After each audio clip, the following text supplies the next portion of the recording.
Good morning everyone, welcome back to our daily current affair series.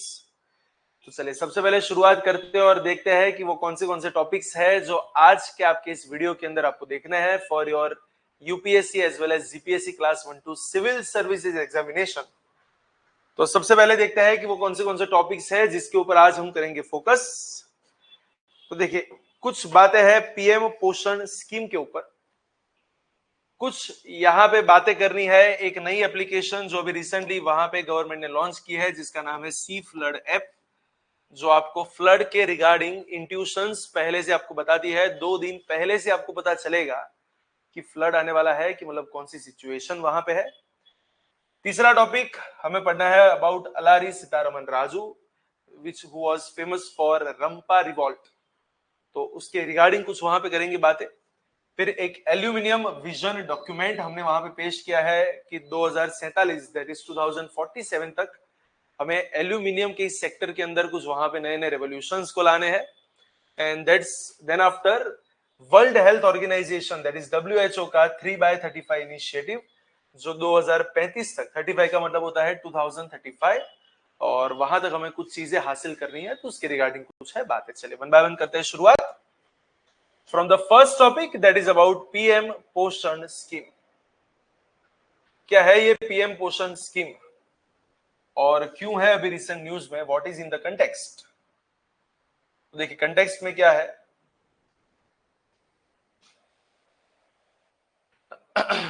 Recently government ने कुछ चीजों के बारे में वहां पे कुछ जाना है कि पीएम पोषण स्कीम जो है वो डेफिनेटली हंगर को कॉम्बैट करने के लिए और एज वेल एज एजुकेशन को प्रमोट करने के लिए वहां पे थोड़ी सी सक्सेसफुल तो हुई है, लेकिन उसके सामने आज कुछ ग्राउंड लेवल के चैलेंजेस आए हैं, जिसके अंदर एक तो फंड डिलेस की कुछ समस्याएं हैं, कास्ट डिस्क्रिमिनेशन की कुछ बातें हैं, और उसकी कॉस्टिंग वगैरह जो है वो वहां पे बढ़ रही है। तो उसके रिगार्डिंग कुछ चैलेंजेस हमारे सामने आई है। पहले ये जानते हैं कि सर ये पीएम पोषण है क्या, right. Then what is the full form of this Poshan. तो पीएम का मतलब है अपना प्रधानमंत्री, and what is Poshan scheme, Poshan Shakti Nirman Yojana, that is called as PM Poshan Yojana. 2021-22 में गवर्नमेंट ने इसको लॉन्च किया था, और उससे पहले जो 1995 से जो शुरू हुई थी इंडिया में मिड डे मील्स योजना, तो ये जो मिड डे मील स्कीम थी उसको यहाँ पे रिप्लेस करके गवर्नमेंट लाई है Poshan Yojana. In short mid day meal के अंदर जिस तरीके से बच्चों को वहां पे मील प्रोवाइड किया जा रहा था, वैसी ही कुछ पोषण की यहाँ पे बात है, कुछ न्यूट्रिशियस फूड की यहाँ पे बात है जो बच्चों को प्रोवाइड होता है स्कूल्स के अंदर। और उसके ड्यूअल टारगेट बोल सकते हैं कि बिकॉज ऑफ दैट फूड जो हंगर की समस्याएं है उसको आप वहां पे डील कर सकते हैं, as well as on the basis of that food आप बच्चों को स्कूल के अंदर ज्यादा आने के लिए वहां पे एंगेज कर सकते हैं, तो उनका पार्टिसिपेशन बढ़ेगा, जो ओवरऑल देश में education that is literacy rate को बढ़ाता है। तो उसके लिए यहाँ पे योजना है that is known as PM Poshan Yojana. और किस टाइप की योजना है, तो ये है सेंट्रली स्पॉन्सर्ड स्कीम। और जब भी वर्ड आता है स्पॉन्सर्ड, इसका मतलब यहाँ पे कॉस्ट शेयरिंग किस तरीके से रहती है, that is 60-40-90-10। If you are a normal state then 60-40 will be there, 60% amount will be borne by the central government and the remaining 40% by the state government. If you are having a status of special state, तो फिर central government 90% amount पे करेगी और आपको सिर्फ 10% करनी है, right. So it is a centrally sponsored scheme जहां पे नॉर्मली चलता है 60-40 वाला रेशियो।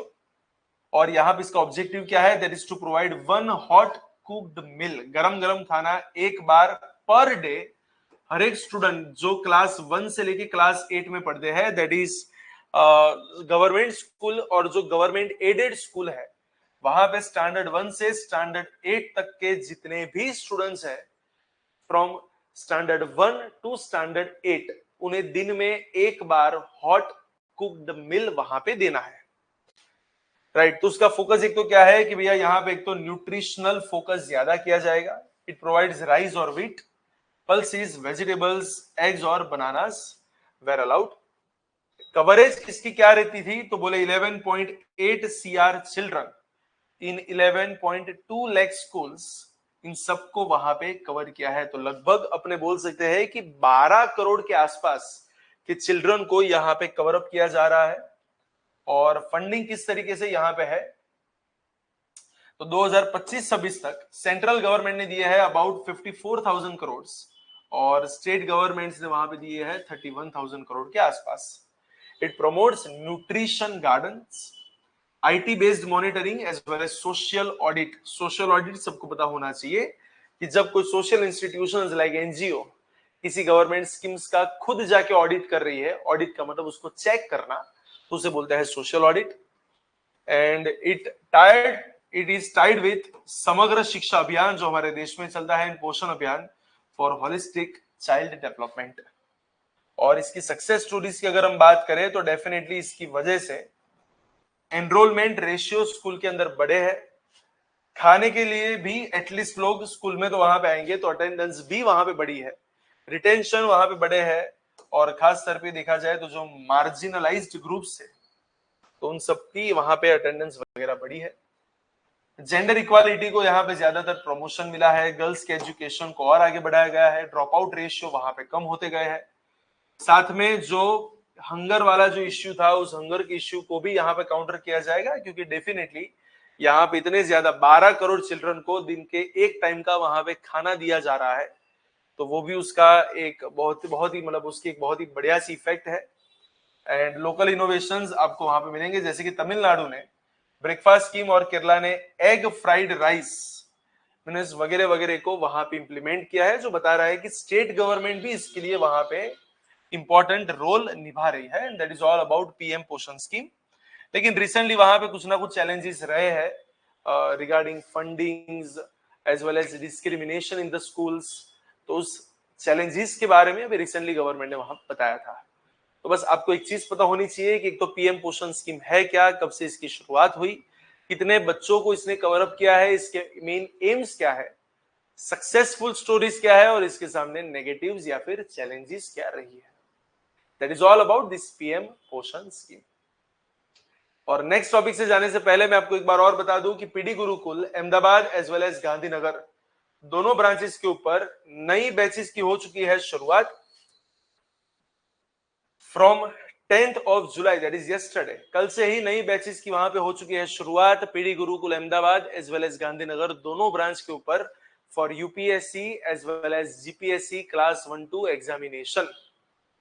तो अगर आप गुजराती मीडियम में प्रिपरेशन कर रहे हैं, इंग्लिश मीडियम है या फिर हिंदी मीडियम है, you can definitely contact on this number or you can fill up the form which is given in the description box so that our coordinates will definitely contact you. You will get 3 days free demo sessions as well as up to 50% scholarship on the admission. तो अगर अभी तक आपने enrol नहीं करवाया है तो आज इस नंबर पे कांटेक्ट करें और डेमो के लिए अपनी सीट्स को वहां पे बुक करें। मैं आपको बता दूं कि पीडी गुरुकुल का जो मेजर फोकस है that is for UPSC GPSC class 1-2 civil services examination. we are doing the preparation for the best examination of India।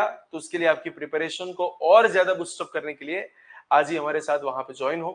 Seat जो है वो बहुत लिमिटेड है, क्योंकि हर महीने हम नई बैचेस को वहां पे ओपन करते हैं और नई सीट्स को आपके लिए ओपन करते हैं।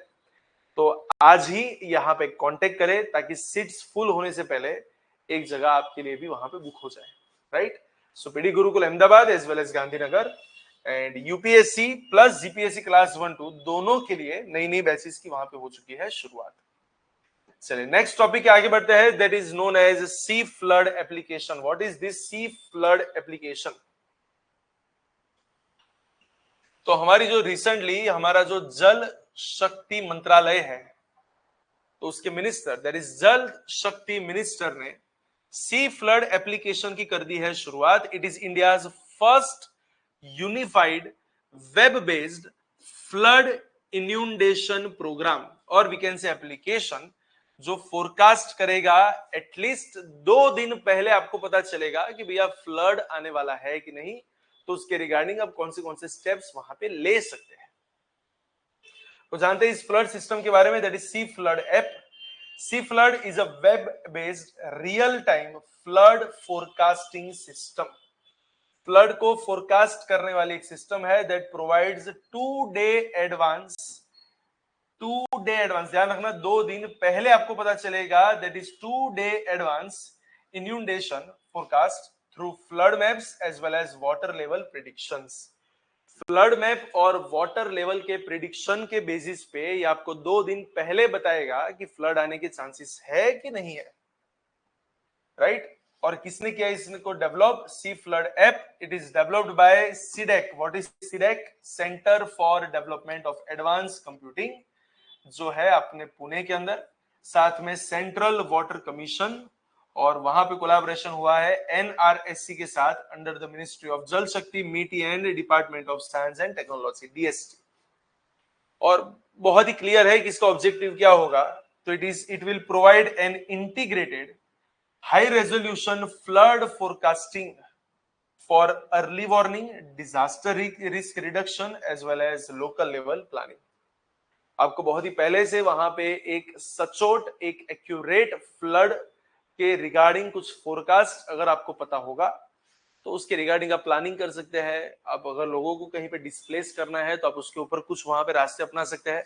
अगर कोई डैम्स को ओपन करना है तो आप वो सब प्लानिंग भी यहाँ पे कर सकते हैं. So it is developed by CDAC as well as central water commission. Key features क्या रहेंगे? That is 2-day forecast at village level, hydrodynamic modeling. It uses advanced 2D simulations powered by higher performance computing under NSM. Multi basin को यहाँ पे cover up किया जाएगा. That is recently अगर हम बात करें तो ये महानदी, गोदावरी और तापी के बेसिन्स को वहां पे कवर अप करेगा, और फ्यूचर में और भी बेसिन्स को यहाँ पे ऐड किया जाएगा, और रियल टाइम डेटा इंटीग्रेशन आपको यहाँ पे मिलेगा. As well as disaster portal integration. It is designed for integration with the National Disaster Management Emergency Response Portal. इस पोर्टल के साथ उसको वहां पे टाइप किया जाएगा क्योंकि दोनों पोर्टल को एक साथ वहां पे आगे बढ़ाया जा सके.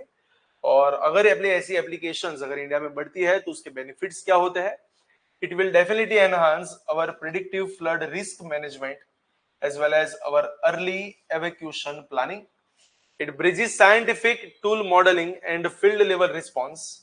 It will definitely promote the interagency collaboration as well as real-time validation using satellite and ground data. तो in short, अगर ऐसे कोई नेचुरल कैलेमिटीज आपके सामने आ रही है तो उसको पहले से थोड़ा सा उसके रिगार्डिंग कुछ जजमेंट आपको मिल सकता है, पहले से उसका फोरकास्ट हो सकता है ताकि उसके रिगार्डिंग आप कुछ एक्शंस वगैरह ले सकें. That is all about C flood application. Next topic है ऑन अलारी सीतारमन राजू. क्या है अभी करंट के अंदर अलारी सीतारमन राजू? देखिए कंटेक्स्ट में क्या है.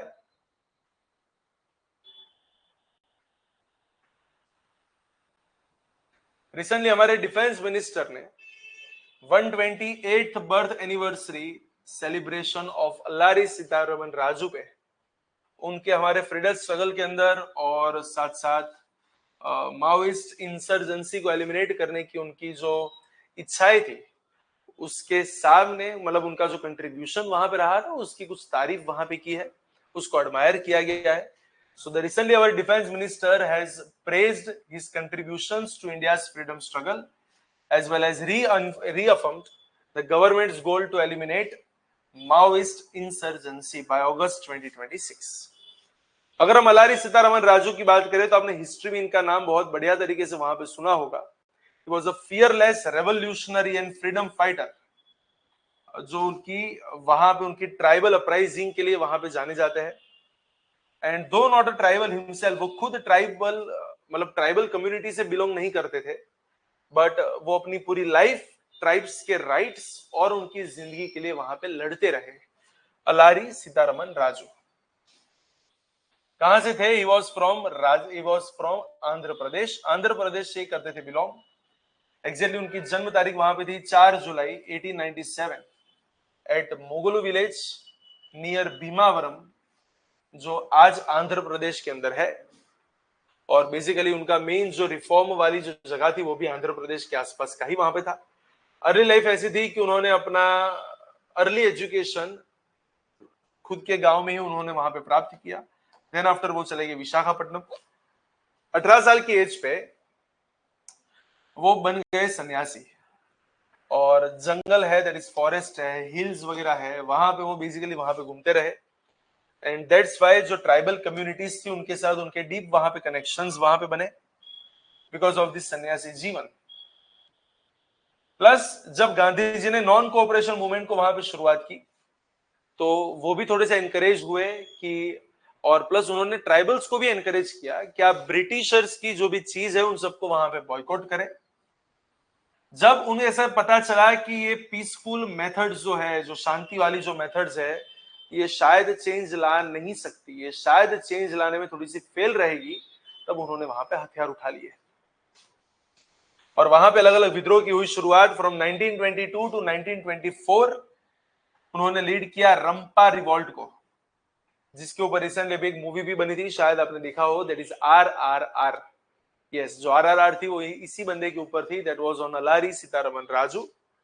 और बेसिकली ये जो रंपा रिवॉल्ट था वो किसके खिलाफ था? जो मद्रास फॉरेस्ट एक्ट 1882 वहां पे आया था, जिसने उनकी ट्राइबल्स की फार्मिंग प्रैक्टिसेस को वहां पे रिस्ट्रिक्ट कर दिया था, स्पेसिफिकली पोडू कल्टीवेशन, और बहुत से लोगों की जमीन वहां पे छीन ली थी। तो उसके खिलाफ वहां पे एक रिवॉल्ट उन्होंने चलाया जिसका नाम था रंपा रिवॉल्ट। प्लस बहुत सी जगह पे जितने भी ट्राइब्स वगैरह थे उनको वहां पे अनपेड लेबर करना पड़ता था for road and rail construction. तो इसके खिलाफ भी वहां पे उन्होंने की पूरा का पूरा वहां पे उन्होंने गोरिल्ला वेलफेयर को यूज किया और वहां पे पूरी एक मूवमेंट चलाई। ब्रिटिशर्स के खिलाफ भी गोरिल्ला वेलफेयर का वहां पे हुआ use. So Raju mobilized tribal youth and formed a resistance army that conducted guerrilla-style raids on British police stations, seizing the arms and killing the colonial officers. पूरे tribal community की वहां पे उन्होंने एक पूरा यूथ वहां पे उसको गैदर किया and on the basis of that उन्होंने गोरिल्ला टेक्टिक्स को वहां पे यूज की, जिसने बहुत से पुलिस स्टेशन को वहां पे लूट लिया, पुलिस वालों को मार भी दिया। तो इस तरीके से आर्म्स एंड एम्यूनिशन उन्होंने वहां पे गैदर किए और देखा जाए तो उन्हीं की वजह से ऐसा बोल सकते हैं कि his success and growing influence led the British to place a 10,000 bounty on his head. उनके सिर पे 10,000 रुपए का उस जमाने में उन्होंने इनाम रखा था, जो बता रहा है कि उनकी इंपॉर्टेंस क्या रही होगी, उनकी इंपैक्ट क्या रही होगी। 1924 में आफ्टर दैट रंपा रिवॉल्ट एक डकैत के दौरान उसको वहां कैप्चर किया गया, एक ट्री के साथ उनको बांधा गया और वहीं पे उनको गोली मार दी on 7th of May 1924। So that was the end of this legend Alluri Sitharaman Raju. और उनकी अगर हम लेगेसी की बात करें तो उनके लिए वहां पे एक वर्ड चलता है, fondly remembered as Manyam Veerudu. What is Manyam Veerudu? Manyam Veerudu का वहां पे मतलब होता है the hero of the jungle, जो जंगल का हीरो है। ऐसा टाइटल उनको वहां पे दिया गया है जिसका टाइटल का एग्जैक्ट वर्ड है मनियम विरुडू। Honored annually by the government of Andhra Pradesh, which observes July 4 as a state festival in his memory. उनकी याद में 4 जुलाई को स्टेट फेस्टिवल वहां पे सेलिब्रेट किया जाता है। He remains a symbol of tribal resistance, justice and sacrifice in India's struggle for independence. हमारे आजादी की इस लड़ाई के अंदर ट्राइबल रेजिस्टेंस, जस्टिस और बलिदान के लिए उनको वहां पे जाना जाता है। That is all about Alluri Sitharaman Raju. चलो उसके बाद आज के नेक्स्ट टॉपिक के ऊपर जाए तो रिसेंटली वहां पे हमारे जो कोल एंड माइंस मिनिस्टर है उन्होंने एक नया विजन यहां पे इशू किया है जिसको बोलते हैं एल्यूमिनियम विजन। तो उसके विजन को दोहराने के लिए वहां पे उसको दिखाने के लिए एक डॉक्यूमेंट को पेश किया गया है। तो उसके बारे में कुछ जानते हैं कि एग्जैक्टली क्या है ये document. What is aluminium vision document?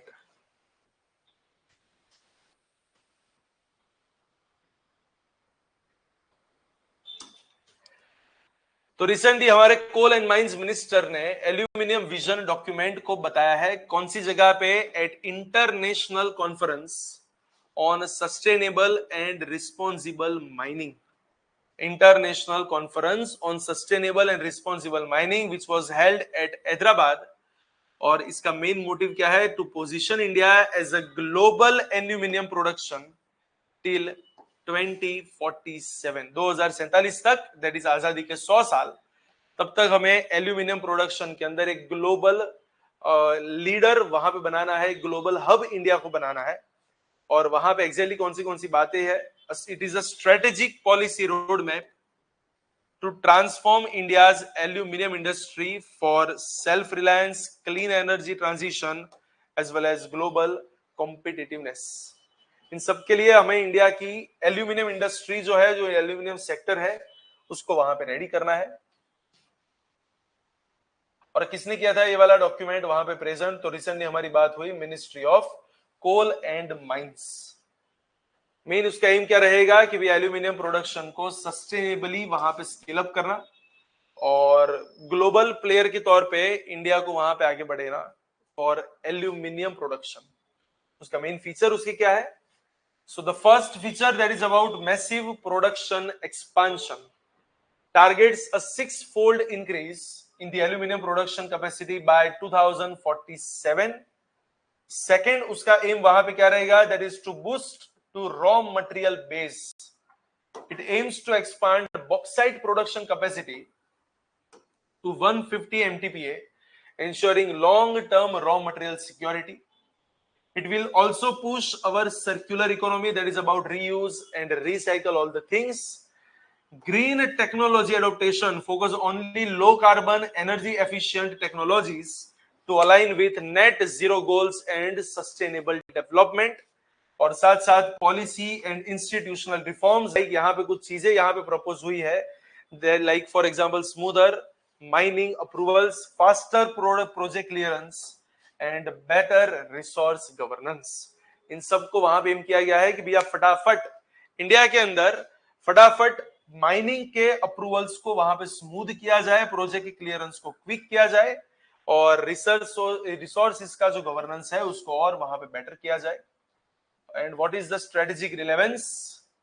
तो एल्यूमिनियम की अगर हम बात करें तो aluminium has identified as a critical mineral vital for clean energy like solar energy, wind energy, उन सब के लिए आपको वहां पे एल्यूमिनियम की जरूरत पड़ने वाली है। And that's why we are about to increase the production of aluminium, as well as electronic vehicles के अंदर इसकी जरूरत है, डिफेंस इक्विपमेंट्स में इसकी जरूरत है, इंफ्रास्ट्रक्चर डेवलपमेंट में इसकी जरूरत है, हर जगह पे एल्यूमिनियम चाहिए। उसी के लिए इसको वहां पे उसके प्रोडक्शन को बढ़ाने की कुछ की है बातें। और मेन इसका सिग्निफिकेंस क्या रहेगा? तो एक तो क्लीन एनर्जी ट्रांजिशन यहां पे रहेगा। It supports India's decarbonisation efforts by promoting aluminum as a lightweight recyclable green metal. Economic growth driver, it enhances the industrial output, exports as well as job creation across the aluminum value chain. कुछ नए नए technological innovations को यहां पे boost करने की बात, और साथ साथ आत्मनिर्भर भारत का हमारा जो कैंपेन है उसको वहां पे आगे बढ़ाने की कुछ बातें। environmental leadership in the world as well as especially in green aluminum economy, and that is all about this aluminum document. तो एल्यूमिनियम के एक विजन का एक डॉक्यूमेंट वहां पे कोल एंड माइंस मिनिस्टर ने इशू किया है। 2047 तक हमें इंडिया को एल्यूमिनियम का वहां पे ग्लोबल हब बनाना है।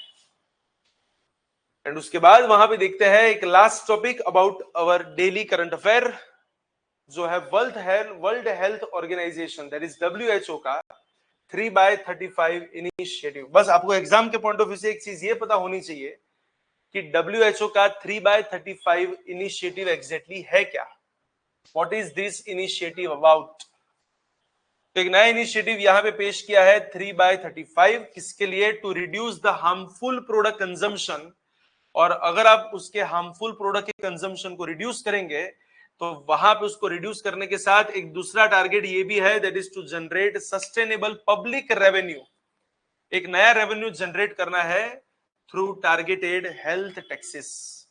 देखिए ऐसी जो भी प्रोडक्ट्स है जो आपकी हेल्थ को ज्यादातर डैमेज कर रही है, वहां पे ज्यादा टैक्स लगाने की कुछ है बातें, ताकि वहां पे अगर आप टैक्स ज्यादा लगाओगे तो उसका कंजम्पशन कम होगा, तो लोगों की हेल्थ और बेटर होगी। प्लस अगर मान के चलो कि उसके बाद भी लोगों ने कंजम्पशन दूर नहीं किया तो डेफिनेटली आपको रेवेन्यू का जनरेशन तो होने ही वाला है, क्योंकि वहां पे आप टैक्स लगा रहे हो। So that is the 3x35 initiative, a global initiative to increase the real prices of tobacco, alcohol, sugary items, that is sugary drinks especially, at least by 50% bye 2035 और वहां पे लगाने हैं हायर टैक्सेस। टोबैको है, alcohol है, जो sugary drinks वगैरह है उनके ऊपर 50% से ज्यादा टैक्स लगाने हैं ताकि ये जो हार्मफुल प्रोडक्ट्स है उनका कंजम्पशन कम हो सके एज वेल एज रेवेन्यू को और इंक्रीज कर सके। सो 2035 तक इसको वहां पे अचीव करने की कुछ है बातें। It is launched by WHO in collaboration with global development partners, civil societies as well as governments. Objective क्या है कि जितने भी हार्मफुल प्रोडक्ट्स है उसके कंजम्पशन को कम करो, पब्लिक हेल्थ को और इंप्रूव करो और रेवेन्यू के अंदर और $1 ट्रिलियन को वहां पे बढ़ाओ by imposing new taxes, right. So sustainable development goal को भी वहां पे सपोर्ट करेगा। तो टैक्स बेस्ड पूरी एक स्ट्रेटेजी यहाँ पे बनाने की बात है जहां पे एटलीस्ट 50% के टैक्स को लगाने की कुछ बात है। यहाँ पे 3 वर्ड क्यों है, क्यों 3/35 है, क्योंकि there are 3 pillars of action जो आपको 35 दैट इज 2035 तक आपको वहां पे कर रहे हैं। The first you have to mobilise the countries, आपको दुनिया के पॉलिटिकल लीडर्स और मिनिस्ट्रीज को यहां पे इकट्ठा करने हैं ताकि इस एक्शन को बहुत बढ़िया तरीके से अंजाम दे पाए। दूसरा, supporting policies, providing technical assistance for evidence based effective health taxes and the third one is building partnerships. सो यहाँ पे अलग अलग सोसाइटीज के बीच में वहां पे पार्टनरशिप और कोलैबोरेशन को और ज्यादा बढ़ाने की कुछ बातें। The first, mobilise the countries, second, supporting policies and the third, building partnerships. तो ये है अपनी 3/35 इनिशिएटिव और इसका एक्सपेक्टेड इंपैक्ट क्या रहेगा। It will generate up to $3.7 trillion revenue in the 5 years. It will save millions of lives by curbing non communicable diseases. ऐसी non communicable disease को कम करके आप मिलियंस ऑफ लाइव्स को वहां पे बचा सकते हैं। It will reduce the reliance on foreign add through sustainable and domestic financing. तो पब्लिक हेल्थ जो है यहाँ पे और बेटर हो सकती है, साथ साथ इकोनॉमिकल बेनिफिट आपको मिलेगा क्योंकि आपको टैक्स वगैरह भी वहां पे मिल रहा है, ग्लोबल डेवलपमेंट्स वहां पे होंगे, इक्विटी एंड सस्टेनेबिलिटी के ऊपर ज्यादातर फोकस रहेगा जो एक लॉन्ग टर्म के लिए आपके लिए हेल्पफुल रहेगा। And that is all about this 3/35 challenge और initiative driven by WHO. So ये इनिशिएटिव क्या है और इसके मेजर 3 पिलर वगैरह क्या है तो उसको आपको वहां पे ध्यान में रखना है। And that's it, that is all about our this daily current affair video. जाते जाते वापस एक बार मैं आपको बता दूं कि PD Gurukul Ahmedabad as well as Gandhinagar दोनों ब्रांचेस पे नई बैचेस की हो चुकी है शुरुआत फ्रॉम यस्टरडे। सो अभी तक अगर आपने एनरोल नहीं करवाया है तो इस नंबर के ऊपर आप आज ही वहां पे कांटेक्ट करें and you will get 3 days free demo sessions as well as scholarship up to 50%। और ऐसे ही डेली करंट अफेयर के वीडियोस को और जानने के लिए हमारे चैनल को आप ही वहां पे सब्सक्राइब करें। और साथ में अगर किसी को इस वीडियो की वहां पे पीडीएफ चाहिए तो इंग्लिश और गुजराती दोनों लैंग्वेज में अवेलेबल है। You will find that from our Telegram group which is also mentioned in our description box. तो वहां पे जाए, वहां पे आपको टेलीग्राम ग्रुप की चैनल मिल जाएगी, उसके ऊपर जाके आप इसकी पीडीएफ को डाउनलोड कर सकते हैं। चलिए, तो इसी के साथ आज का लेक्चर यहाँ पे करते हैं खत्म। नए लेक्चर के साथ कुछ नए टॉपिक्स के साथ वापस एक बार मिलेंगे। तब तक all the very best for your preparation. Thank you.